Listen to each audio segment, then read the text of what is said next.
Vamos entonces a empezar. Primero me gustaría empezar un poquito con un pequeño panorama general de la carta.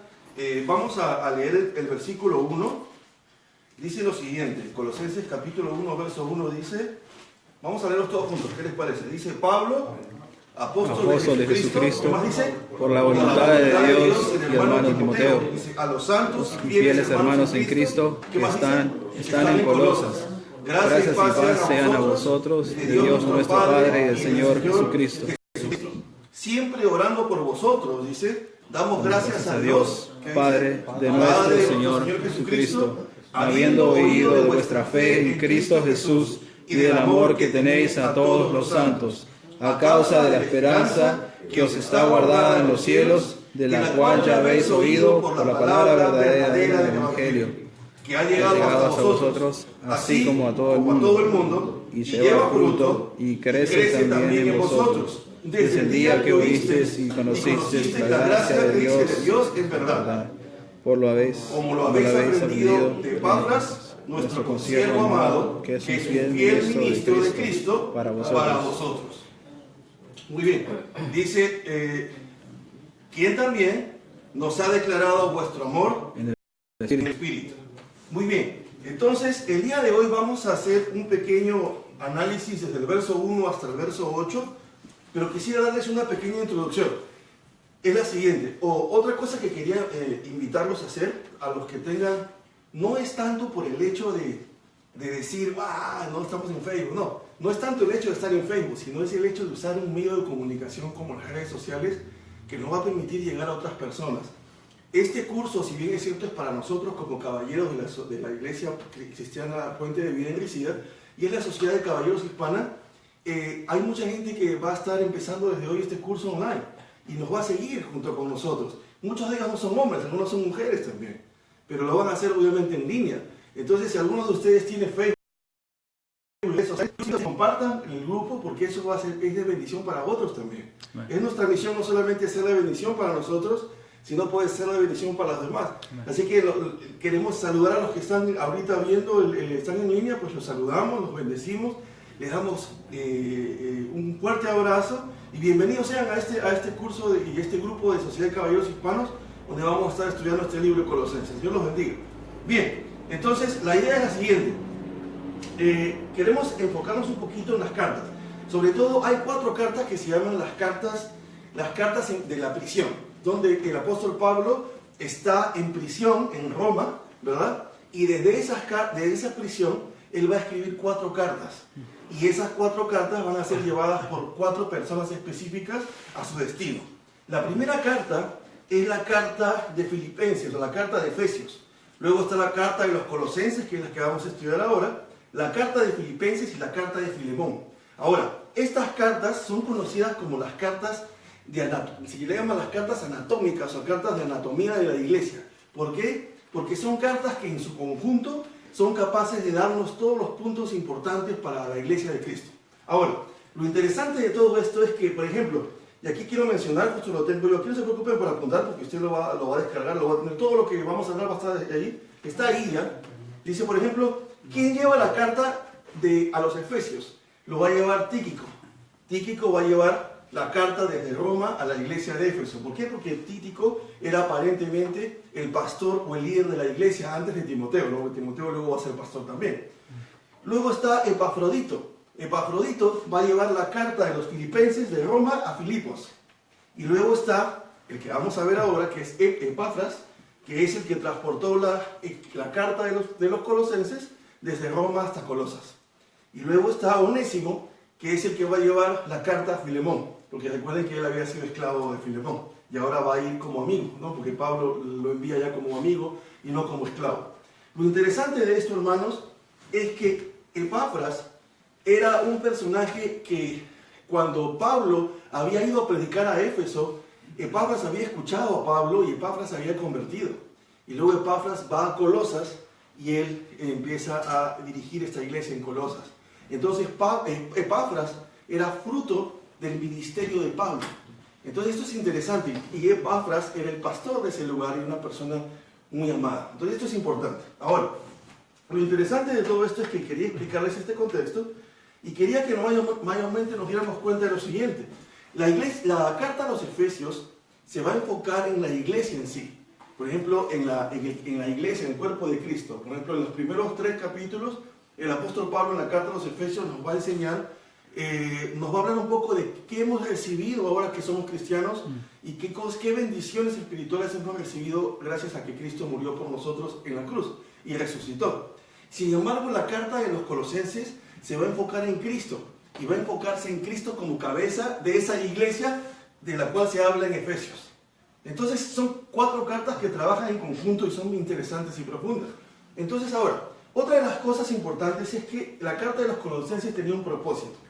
Habían doctrinas que en la iglesia de Colosenses estaban infiltradas. Y ahora quiero mencionarles un poquito de esos puntos, porque ese contexto es importante si queremos entender este libro. Porque, por ejemplo, hay un texto que dice, por ejemplo, que cuando vienes a Cristo y conocerás, dice el misterio, dice, en él están escondidos todos los misterios del conocimiento, dice. Y Dios dice, pero ¿por qué dice? ¿Por qué usa la palabra misterio? Si no leemos ese versículo con el contexto histórico, no entendemos por qué Pablo usa esa palabra misterio. Entonces hoy vamos a entender por qué. Lo que eran las famosas llamadas religiones de misterio de esa época, ¿no? Entonces ahora vamos a ver un poquito sobre eso. Bien, entonces es importante conocer este contexto. El propósito de la carta de los Colosenses es exaltar el nombre de ¿quién? De Cristo. Y es poner a Cristo sobre encima de todas las cosas y decirle a la iglesia de Colosas que Cristo es suficiente para salvar, ¿verdad? Para santificar y para glorificar. No necesitas más nada, y aún para conocer el conocimiento y la verdad, solo lo necesitas a Él. Entonces lo que Pablo quiere hacer es contrarrestar estas doctrinas, estas falsas doctrinas que se estaban infiltrando en la iglesia. Muy bien, ahora, una vez que les mencioné esto, quiero ahora discutir con ustedes cada punto. Por ejemplo, una de las cosas que es importante entender es que en la iglesia de Colosas y en el contexto en el que la iglesia vivía, no solamente habían filosofías judías, sino que también habían filosofías grecorromanas. Recuerden que muchas de esas ciudades habían sido prácticamente heredado las costumbres de Alejandro Magno y de costumbres griegas, costumbres romanas, costumbres paganas. Entonces tenían filosofías y pensamientos diferentes. Y no solamente las iglesias, es como nosotros. Por ejemplo, nosotros somos de diferentes naciones y obviamente aprendemos el uno del otro. Pero si nos sentamos y nos empezamos a conversar, nos vamos a dar cuenta que en cada nación se utilizan hay diferentes costumbres. Obviamente no estamos comparando en que una sea mejor que la otra, no. Sino lo que quiero enfocar es que son diferentes. Y si bien es cierto, estas son costumbres, en este caso es distinto. Aquí lo que se está hablando es de filosofías. Que cada cultura tenía una teología diferente, por decir así. Miraba a Dios de una manera, tenían otros dioses, eran paganos, y recuerden de que estamos hablando de que Jesucristo había muerto, había resucitado, y entonces había una lucha entre los nuevos cristianos y los judíos, porque los judíos querían que se siguieran guardando ciertas cosas y no entendían de que ya habían cosas que habían sido sombra de lo que había de venir, que era Cristo, y ya no tenían por qué guardarse. Entonces quiero ahora entrar en los detalles. Es lo siguiente, por ejemplo, una de las filosofías que había entrado a la iglesia y que se vivía en ese momento era el gnosticismo. El gnosticismo, quiero que me escuchen, se los voy a leer. Miren, el gnosticismo decía que nadie se salva por la fe en el perdón, gracias al sacrificio de Cristo. Tú no te puedes salvar porque Cristo murió en la cruz, sino que dice, la muerte de Cristo no es suficiente para salvarte, sino que se salvan aquellos que tengan un conocimiento superior, un conocimiento divino, especial y privilegiado. O sea, imagínate, en la iglesia de Colosas, Epafras estaba luchando con que habían filosofías, personas que se habían infiltrado y que estaban diciendo que estás equivocado para salvarte. Eso de Cristo no es suficiente, necesitas tener un conocimiento más elevado, más especial. Entonces, ¿qué estaban haciendo? Decían, vente con nosotros, que Cristo no es suficiente porque necesitas el conocimiento especial que tenemos nosotros. Y eso les voy a decir por qué es satánico. Suena dura la palabra, pero es satánico. ¿Sí? ¿Por qué? Porque es la misma estrategia que utilizó Satanás en el Edén. ¿Verdad, hermano Carlos? ¿Qué es lo que le ofreció la serpiente a Eva? Conocimiento. Un conocimiento, dice, especial. Similar a Dios. Un conocimiento diferente. Entonces, Satanás supo utilizar con Eva esa promesa. Te voy a dar, vas a tener un conocimiento especial. Pero para que tengas ese conocimiento especial, debes desobedecer ¿qué? Lo que Dios te ha dicho. Y los gnósticos decían lo mismo. Para que tú tengas salvación, tienes que tener un conocimiento especial. Entonces, Epafras estaba luchando con eso. Ese es el primer punto. Segundo punto, decían que la materia era mala. Decían ellos que el espíritu estaba encarcelado en este cuerpo pecaminoso y malo. Y que tenían que si tú conocías este conocimiento privilegiado te iba a enseñar cómo hacer que tu espíritu escape de ese cuerpo, que era una cárcel. Estaban en contra del matrimonio. ¿Por qué? Porque decían que si tú te casabas, obviamente ibas a tener hijos. Y si tenías hijos, estabas condenando a una vida a vivir en ese cuerpo encarcelado. Entonces decían, no, que mejor hay que ser castos. No busquemos procrear, porque estamos llevando a la condenación a esos niños. Van a vivir por toda su vida en ese cuerpo. Y la materia es mala, así que hay que castigarla. Y ahí se castigaban. Entonces esto es importante. Ahora, otra de las cosas es lo siguiente. Decían que Cristo no había venido en cuerpo. Porque si dice que Cristo es divino y venía en cuerpo y el cuerpo es malo y es pecado, entonces Él no puede ser el Salvador. ¿Me entienden las herejías? Luego decían que era necesario un conocimiento de misterio, oculto. Y que este conocimiento oculto y misterioso, que solo un grupo especial de personas podía tener, te iba a iluminar y te iba a preparar para la salvación. Miren esos conceptos. A los que, si entendemos eso, vamos a entender los textos de Colosenses, si no, no vamos a entender ciertos textos. Y luego dice aquí lo siguiente. Dice, la herejía colosense, o sea, que estas son herejías colosenses, la iglesia de Colosense conoce como las herejías de Colosense, también incluyó aspectos como el legalismo judío, que si no te circuncidabas, entonces no estabas bien delante de Dios. La observar ciertos rituales, como por ejemplo festivales, tienes que guardar el Shabbat, tienes que guardar ciertas fiestas, tienes la alimentación, ciertas cosas no puedes comer, estas sí. Y bueno, como mencionamos hace un momento, los días de reposo. Ahora, otra de las cosas, y que todavía existe hasta la actualidad, si ustedes se van hay una zona en Burbank, un lugar, donde se adoran los ángeles. Entonces, por ejemplo, en esa época se adoraban a los ángeles y decían, hay que adorar a ángeles para que puedas tener experiencias místicas. Y aquí en Burbank hay un lugar donde tú vas y te venden de esas cosas. Te ofrecen una experiencia, porque vas a tener contacto con ángeles y a lo mejor los ángeles te van a aparecer, ¿me entienden? O sea, hasta el momento existe eso. Ahora, otra de las cosas es que existía el ascetismo, ¿no? Como una forma de perfeccionar la parte moral y espiritual, renunciando a los placeres del cuerpo y a una vida sin cosas materiales. Entonces, miren estas doctrinas. No solamente la iglesia se estaba enfrentando a estas doctrinas paganas griegas, sino también se estaba enfrentando al legalismo judío. De que los judíos decían, no, ese no puede ser el Mesías. ¿Cómo vas a ir en contra de lo que Moisés ordenó? ¿Cómo vas a ir en contra de lo que la ley dice? Si tantos siglos hemos guardado el Shabbat y ahora ya no quieres guardar el Shabbat. ¿Me entienden? Porque obviamente no habían comprendido las escrituras. Ahora, si estudiamos la vida de Pablo era un erudito.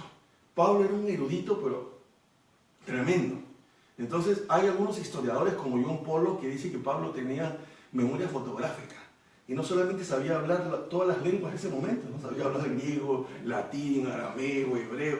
Y aparte de eso, había sido creado en un mundo greco-romano. O sea, prácticamente recuerden que él había sido ciudadano romano. Algunos piensan que porque su abuelo sirvió al emperador Pompeyo, él heredó esa ciudadanía romana, y por eso vemos que en Hechos en un momento lo liberan porque era ciudadano romano. Entonces, y aparte era judío, y era fariseo de fariseos. Era uno de los... había sido educado con Gamaliel, que era el maestro de maestros. Entonces no era cualquier persona. Como él conocía las escrituras del Antiguo Testamento, cuando Jesucristo se le presenta, camino a Damasco, él llega a conectar. Conecta lo que él había aprendido, bien, como que hay un shock, pero luego él se retira un tiempo para empezar a conectar todas sus ideas y él llega a entender, y algunos historiadores plantean, y obviamente en Hechos se ve ese conflicto, cuando Pablo se acerca a los apóstoles y empieza a haber un conflicto. Y si bien es cierto, ¿por qué hay un conflicto? Porque todo el conocimiento que Pablo tenía hacía que él entendiera mejor las cosas que los otros apóstoles. Porque recuerden que Dios había escogido, no es que Pablo sea más importante que ellos, sino lo que trato de decir es que como él entendía mejor las cosas de la Torá y de los profetas, entonces cuando él entendió a Jesucristo, dijo, oh, ya entendí. De él hablaban en el Antiguo Testamento y él empezaba a cavilar todo lo que él había aprendido y pudo conectar más rápido. Entonces, hubo obviamente un conflicto en ese momento, por eso es que Pablo luego se separa, porque obviamente vemos que sí eran humanos y bueno, y hubieron ciertos roces en un momento, pero lo que trato de enfatizar aquí es que el apóstol Pablo sabía de que no solamente los paganos, o sea, las personas greco-romanas que tenían costumbres paganas de adorar a otros dioses, eran un problema porque estaban atacando la doctrina real de la iglesia, sino que también los judíos se habían convertido en un problema porque no estaban entendiendo que Jesucristo era el cumplimiento de todo lo que la Torá y los profetas decían. Entonces todo eso es lo que la iglesia de Colosas tenía que enfrentar. Si entendemos esa parte, va a ser interesante que cuando vamos leyendo el libro y tengamos claros estos puntos, por eso es que les puse esta hoja aquí para que tengan un mes para leerlo, y es corto, son 3-4 hojas nada más, pero cuando vengamos a la siguiente reunión ya lo van a tener cada vez más en la mente y va a ser más fácil ir metiéndonos más profundamente. Y eso va a ser interesante. Ahora estamos introduciéndonos al libro. Muy bien, entonces esa es una cosa importante. Ahora lo siguiente, quiero mencionarles un poquito, vamos a tratar de manejar en este libro una estructura bien sencilla, bien básica. Primero, por ejemplo, los saludos de Pablo, que van a estar del versículo 1 al versículo 2, lo vamos a nosotros poner el saludo de Pablo, es así como está. La gratitud de Pablo va a ser del verso 3 al verso 8, hoy vamos a avanzar todo eso, desde el versículo 1 al verso 8. Y luego está la oración de Pablo, que es del versículo 9 al verso 14. Está la instrucción doctrinal, donde se enfoca en la deidad de Cristo, del verso 15 al verso 23. Está el ministerio de Pablo, desde el versículo 24, capítulo 1 al capítulo 2, verso 7. Las filosofías falsas, de lo que estamos hablando, donde Pablo empieza a contrarrestar estas filosofías falsas en el capítulo 2, desde el verso 8 al verso 23. Y luego van a venir en el capítulo 3 en adelante hasta el capítulo 4, así como en Efesios, las exhortaciones prácticas, donde Pablo, después de enseñarnos doctrina o teología, por decirlo así, nos va a mandar ahora a ponerlo en práctica. Y nos va a enseñar la parte de la conducta cristiana, capítulo 3, del verso 1 al verso 17, las casas cristianas, desde el versículo 18 al capítulo 4, verso 1, las pláticas cristianas y los amigos cristianos. Y nos vamos a enfocar en eso. Entonces, lo primero que queremos hacer ahora es entender este contexto. Es importante entender el contexto de la iglesia de Colosas y con eso poder ir a los primeros 2 versículos. Quiero ir con ustedes a los primeros 2 versículos. Dice Pablo, volvamos a leer, dice Pablo, apóstol de Jesucristo, por la voluntad de Dios, y el hermano Timoteo. A los santos y fieles en Cristo, hermanos en Cristo. Dice que están en Colosas. Ahora, ¿dónde estaban ellos? En Colosas, muy bien.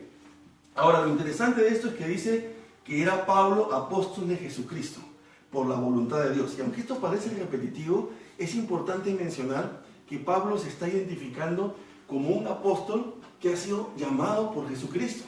O sea, él no se autodenominó apóstol, sino que Jesucristo mismo lo llamó. O sea, está diciendo, esta carta la está escribiendo alguien que tiene autoridad dada por Cristo mismo, ¿no? O sea, ninguno de nosotros podría decir eso, ¿no? Pero él fue obviamente, específicamente Jesucristo le dijo, esto es lo que tú tienes que hacer. Recuerden que cuando él está camino a Damasco dice, yo te mostraré lo que vas a hacer, ¿no? Entonces, él ha sido llamado por Jesucristo. Dice, y el hermano Timoteo. O sea, aquí están mencionando que quienes están escribiendo la carta es ¿quién? Pablo y el hermano Timoteo. O sea, hay obviamente que a lo mejor Timoteo le estaba ayudando a escribir la carta, era como un amanuense, ¿no? Le estaba ayudando, que yo te escribo, y él iba dictando. Entonces, o a lo mejor estaban juntos, obviamente estaban juntos a la hora de escribir la carta. Dice, a los santos y fieles hermanos en Cristo. Y esto es importante. Aquí quiero enfatizar. Si bien es cierto, los textos pueden sonar como muy santos y fieles, pero hay algo muy profundo aquí. Se supone que Pablo no habla por hablar. Por ejemplo, cuando vemos la carta a los Gálatas, Pablo de frente entra y empieza a llamarles la atención. Y dice, oh, ¿quién os hechizó? Que en griego significa ¿quién nos embrujó? Y empieza a llamarles la atención. Pero aquí vemos que el apóstol Pablo no empieza así, sino que dice, Pablo, apóstol de Jesucristo, por la voluntad de Dios, o sea, les está diciendo, les está hablando a alguien que tiene autoridad, porque recuerden que Pablo había estado en la cárcel. La gente de Colosas no lo conocía, nunca lo habían visto. Entonces no había Facebook, ni siquiera conocían su cara, no sabían quién era, ¿me entienden? Entonces lo que quiero decir es que Pablo se presenta y les dice, mi autoridad me la dio Cristo, por lo tanto, escúchenme. O sea, no les estoy hablando humanamente, sino el Señor me ha llamado para decirles esto. Entonces dice, y acá interesante es esto, dice, a los santos y fieles hermanos en Cristo. Pablo dice, a los santos y fieles. Entonces ustedes saben, y aquí quiero enfatizar, la palabra santo es una palabra griega que significa gagios, ¿verdad? O gagios, se pronuncia gagios o gagios, ¿no? Y es importante porque significa que es una persona, miren, dice, significa entre los griegos era una persona que estaba dedicada a los dioses, separada, entre los griegos, ¿no? Separada a los dioses. Obviamente sabemos que esos dioses no existen, ¿no? Son solamente demonios, ¿no? Después vamos a ver. Y en las escrituras significaba alguien que estaba separado del pecado, dice, y por lo tanto era una persona consagrada a Dios. O sea, cuando Pablo está diciendo santo, está diciendo todo esto. Si lo leemos en santo, no es santo, bueno, somos santos. Porque dice que todos aquellos que creen en Cristo son santos. Y sí es cierto, la palabra correcta de santo no es ser perfecto. A veces pensamos, a veces hasta usamos la frase, yo no soy ningún santo, ¿no? Porque pensamos que ser santo es ser perfecto, ¿no? Oh, santo. O aún en algunos contextos se utiliza, como ejemplo en algunos lugares, que cuando alguien muere, luego es evaluado para ver si va a ser llamado santo. Pero bíblicamente, ya les he dicho siempre a ustedes, ¿no? Así como hay muchos pastores evangélicos, protestantes, en diferentes partes del país y del mundo, que enseñan cosas que no son bíblicas, también hay otras personas en otras denominaciones o iglesias que también enseñan cosas que no son bíblicas. Lo que trato de decir es que seríamos ciegos si dijéramos, los pastores evangélicos, cristianos, protestantes, ellos son perfectos, todo lo que enseñan es correcto. Mentira, porque hay mucha gente ahorita afuera, en muchos lugares del país, que enseñan cosas que no son bíblicas, y por lo tanto van a tener que darle cuentas a Dios de lo que están enseñando. Entonces nosotros no nos casamos con nadie, nos casamos con la Escritura, ¿verdad? O sea, no porque sean protestantes quiere decir que les vamos a tapar lo que están haciendo mal, están haciendo mal. Entonces, pero también lo que quiero mencionar es que la palabra santo es todo aquel que ha recibido a Cristo, dice la Biblia, no lo dice ninguna persona humana, la Biblia lo dice, que todo aquel que ha recibido a Cristo es llamado santo, porque la palabra real, santo, significa apartado del pecado para servir a Dios. No significa perfecto, significa que, por ejemplo, cada vez que tú has recibido a Cristo, te levantas en la mañana, dice la Biblia que si recibiste a Cristo eres sellado con el Espíritu Santo, eres propiedad de Él.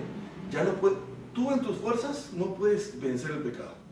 Lo único que te puede ayudar, por eso se llama Paracleto. El Espíritu Santo es conocido como el Consolador, pero es el Paracleto, que en griego significa el ayudador. Él es el que te va a ayudar y me va a ayudar a mí a vencer el pecado. Pero la Biblia nos dice que para vencer el pecado tengo que tener una relación personal con Cristo. Si yo hoy dejo de orar, mañana dejo de orar, pasado dejo de orar, por más que conozcas la Escritura y por más que tengas 50 años en la fe, vas a pecar.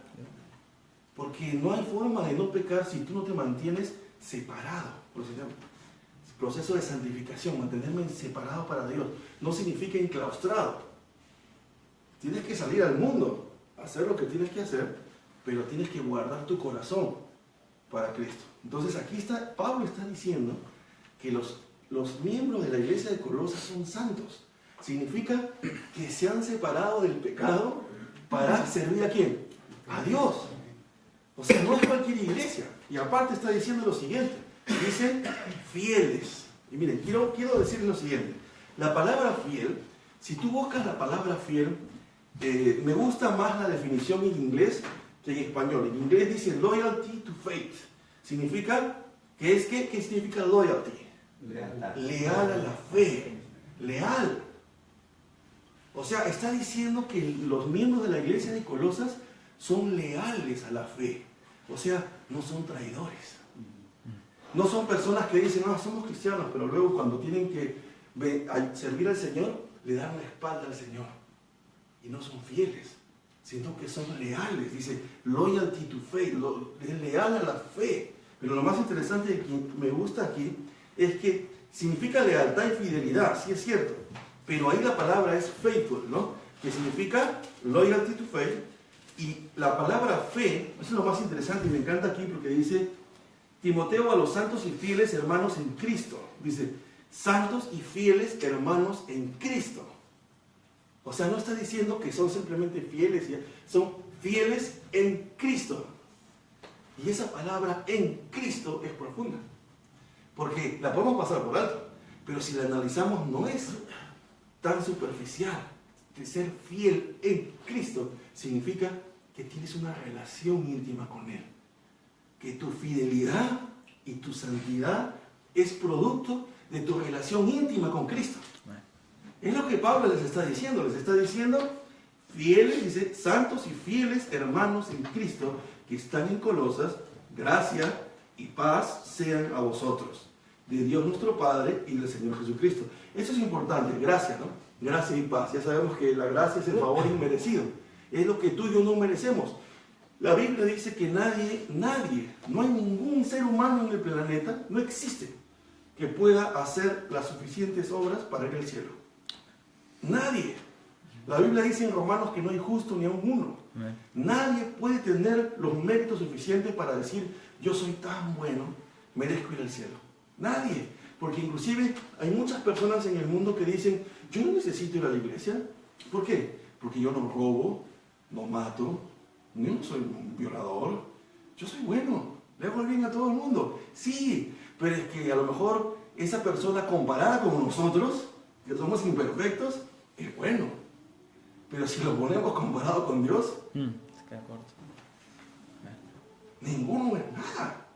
Si te comparas y te paras de frente a la presencia de Dios, le vas a poder decir a Dios, Señor, yo soy bueno, soy tan perfecto. Y Dios va a decir, comparado con ellos, quizás a lo mejor, pero conmigo, no.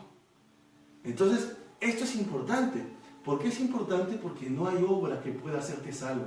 Por eso es importante, y Pablo menciona ahí, es por gracia.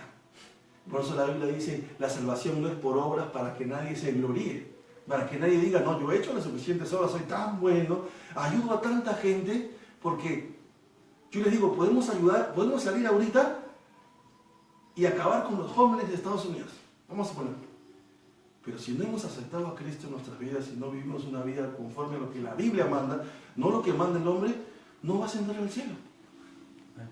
Porque entonces vamos a llegar y vamos a decir, Señor, déjame entrar al cielo porque ayudé a 1000 jóvenes en Estados Unidos y no sabes cómo les ayudé, les di mi tiempo, mi dinero. Y Dios va a decir, está bien, qué bueno. Pero recuerda que la Biblia dice que nadie iba a entrar al cielo porque era bueno, sino porque ahí iba a aceptar a Jesús. Entonces Pablo está diciendo ahí, es por gracia. Dice, gracia y paz. Paz sean a ustedes. Y lo interesante de esto es que luego dice ahí, dice, siempre orando por vosotros, damos gracias a Dios. El versículo 3, Padre de nuestro Señor Jesucristo. Dice, siempre orando por vosotros. Qué interesante es esto. Y eso es algo que para mí fue un bofetón. Les voy a decir por qué. Si yo les pregunto a ustedes si oraron ayer por su mamá, o sus hermanas, o sus primos, me van a decir, claro. Pero si te pregunto, si nos preguntamos, y me das vuelta, ayer oramos por alguien que no conocemos, me vas a decir, hermano, ¿cómo voy a orar por alguien que no conozco? Pablo no conocía a los de la iglesia de Colosas. Pero dice, miren lo que dice ahí, siempre orando por vosotros. Pablo nos está dando aquí una lección de amor increíble que creo que ninguno de nosotros podríamos decir que hemos pasado esa prueba. A lo mejor. Voy a generalizarlo para no decir tú sí y tú no. Ninguno es perfecto. ¿Cuántas veces hemos orado por personas que no conocemos? Difícil, ¿no? Pero Pablo está orando por personas que no conoce. El amor de Dios, la carga que él tenía por gente que no conocía. Dios nos ayude a nosotros. Y justo hoy la meta es terminar temprano. Voy a tratar de terminar en 10 minutos porque es corto la introducción. Porque me gustaría que hoy, para empezar, la idea era hacerlo media hora. Dios quiera que las mujeres se demoren un poco más. Señor, ¿para qué? Porque en media hora me gustaría, todos los meses vamos a hacer lo siguiente. Nos vamos a parar, y te lo digo para que ya vayas pensando. Vas a decir un nombre, pero esta vez no te vas a callar. Lo vas a decir con nombre. Roberto fulano de tal. Mi vecino, mi papá, mi primo, mi abuelo. No conoce a Cristo. Y me gustaría que presentarle a Cristo. Entonces, ¿qué vamos a hacer? Nos vamos a postrar media hora. No 5 minutos. Yo sé que va a ser difícil. Media hora.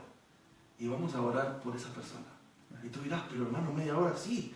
Porque la Biblia nos enseña que tiene que haber un equilibrio. Vamos a estudiar la Escritura a profundidad, pero todas las reuniones vamos a tener media hora de postrados. Porque solamente de esa manera vamos a poder alcanzar a otros con el Evangelio. Porque así Dios va. Solamente una relación íntima con Cristo puede hacer que en nosotros nazca amor por ahí que a lo mejor ni vemos ni conocemos. Humanamente no lo vamos a hacer nunca. Entonces vamos a hacerlo. Entonces, lo interesante de esto es que dice, Pablo oraba por ellos. Dice, damos gracias a Dios Padre de nuestro Señor Jesucristo, habiendo oído de vuestra fe en Cristo Jesús. Y ahora resaltamos lo que mencionamos hace un rato. He oído de vuestra fe en Cristo. O sea, la fe de ustedes es producto de una relación íntima con Cristo. No es producto de tu mente. No es que nosotros caminamos y decimos, vengo a la iglesia hace 15 años. ¿Y eres un hombre de fe? Claro, si vengo a la iglesia hace 15 años. No estamos hablando de ese tipo de fe. Estamos hablando de una fe que es producto de una relación íntima. Hermano, sí, tengo fe porque hoy oré media hora en la mañana. Hoy tengo fe porque ayer antes de dormir oré media hora. Hermano, tengo fe, soy un hombre de fe porque estuve analizando la Escritura y pude compartir el Evangelio y estoy tratando de luchar para me cuesta. Me levanto en la mañana y no tengo ganas de orar. ¿Quién puede decir que cuando se levanta en la mañana tiene ganas de orar? Yo no. Si alguien me dice que cuando se levanta en la mañana quiere orar, uy, hay que darle el premio. Porque somos imperfectos. Pero ahí está la madurez. Por ejemplo, es como cuando tú, bueno, si estás casado obviamente, y pasa una mujer por la calle, tú no puedes ir andando con una bolsa en la cabeza. Como soy cristiano, con una bolsa. No veo a nadie. No. Va a haber un momento que vas a pasar y va a pasar una mujer quizás vestida de una manera que no debe estar vestida. No puedes ir a la calle y decir que se viste de una manera como tú piensas. La gente sabe vestir como quiera. Ojo, tú puedes decidir mirarla. Somos entre hombres. Puedes decidir desearla. Puedes decidir pecar. Pero es que no se trata de si lo sientes o no. Si no se trata de que si nuestra madurez en Cristo nos va a decir, estás casado. Pero la chica que ha pasado está guapa. Sí, es tu mente. Pero ¿qué vas a decidir hacer tú? ¿Te vas a levantar en la mañana? No vas a querer orar. No, yo no quiero orar. Ay, no quiero flojera. Pero ¿qué es lo que va a decir? ¿Qué es lo que debería decir nuestra madurez en Cristo? No quiero orar, Señor, pero voy a hacerlo. No importa, Señor, renegando, pero me voy a arrodillar. Ya cuando empiezan a pasar los 5 minutos, ya, si son 10. Al principio cuesta 10, 15, pues luego 10 se convierte en 15, 15 en 20, 20, 25, 25 en 30, y no se nota, ¿no? Es como nosotros nos pasa al contrario, nos ponemos un pancito, luego 2, luego 3. O sea, pero en la oración también, o sea, nos damos 5 minutos, luego 10, luego 15, luego 20, luego 25. El Señor nos va a ayudar, pero es la madurez. Por eso es que aquí el apóstol Pablo está diciendo que esa fe debe ser producto de mi relación con Cristo, mi relación íntima con Él. ¿Recuerdan cuando Pablo dice en Mateo 7, muchos me dirán en aquel día, ¿acaso yo no profeticé en tu nombre? ¿Acaso yo no hice tal o cual cosa? Y Jesucristo dice, yo voltearé y os diré, apartados de mí, hacedores de maldad, yo nunca os conocí. Y la palabra conocer ahí en griego significa intimidad. ¿Nunca tuviste intimidad conmigo? ¿Nunca me buscaste? ¿Nunca hablaste conmigo? ¿Nunca oraste? ¿Nunca querías estar conmigo? ¿De qué me hablas? No, pero yo iba a la iglesia todos los domingos. Sí, pero te sentabas ahí y cuando cantaban, tu mente estaba en otro lado. Y cuando estudiaban la Biblia, nada, la escuchabas, pero ¿acaso buscabas aplicarla? Claro, no que eras perfecto, pero luchabas. Y decías, Señor, me cuesta, no quiero hacerlo, pero lo voy a hacer, Señor, ayúdame, por favor. No te importó. Entonces, ¿de qué relación me estás hablando? ¿Me entiendes lo que trato de decir? Entonces, Pablo está hablando de una relación íntima, es profundo eso. Y luego dice, y del amor que tenéis a todos los santos. He escuchado de tu fe y de ese amor que tienes a todos los santos. Dice, a causa de la esperanza que os está guardada en los cielos, de la cual ya habéis oído por la palabra verdadera del Evangelio que ha llegado hasta vosotros. El día de hoy lo vamos a hacer hasta ahí, pero voy a profundizar en esto y ahí lo vamos a dejar para elaborar. Pero quiero mostrar lo siguiente. En estos 3 versículos, del versículo 3 al versículo 5, el apóstol Pablo les está diciendo a ellos y les está diciendo a nosotros los rasgos o los 3 rasgos más importantes en este texto de una experiencia con Cristo. ¿Cuáles crees que son? Es fe, amor y esperanza. El apóstol Pablo nos está diciendo, si hay rasgos que deben identificar a alguien que tiene una relación con el Señor, en este pasaje son 3. Es una fe en Cristo. ¿Tienes fe en Cristo? ¿Tu fe es producto de tu relación con Él? ¿Mi fe es producto de mi relación con Él? Siguiente, y del amor que tenéis a todos los santos. ¿Tenemos amor para nuestros hermanos? Aquí está hablando del amor para los santos. ¿Tenemos amor entre nosotros? ¿Nos amamos? ¿Nos soportamos, como dice la Biblia, y soportándonos unos a otros en el amor del Señor? ¿Nos soportamos o vamos a cometer errores todos? Sí, todos.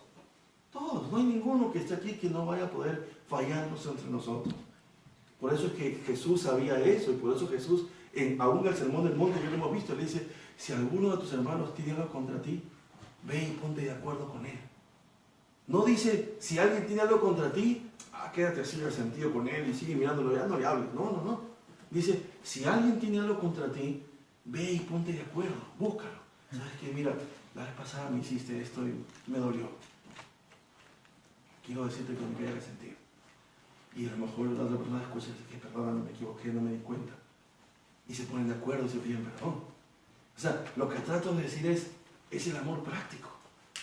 O sea, el Señor está diciendo, tenemos amor entre nosotros, y luego nos está diciendo esperanza. ¿Saben qué es lo interesante de este texto? Es que en muchas de las cartas de Pablo, sobre todo en Gálatas también, el amor, ¿ok? El amor y la fe son un resultado, no, porque la esperanza es resultado del amor y la fe, ¿no? Pero en este texto es al contrario. Miren lo que dice el texto. Dice, habiendo oído de vuestra fe en Cristo y el amor que tenéis a todos los santos, a causa, ¿de qué? De la esperanza. O sea que Pablo está diciendo, tu amor hacia todos los santos y tu fe en Cristo es resultado ¿de qué? De tu esperanza. No es al revés. En otras cartas sí, pero en este caso nos está diciendo, ¿y por qué nos está diciendo eso? Porque dice la esperanza que se está guardada en los cielos.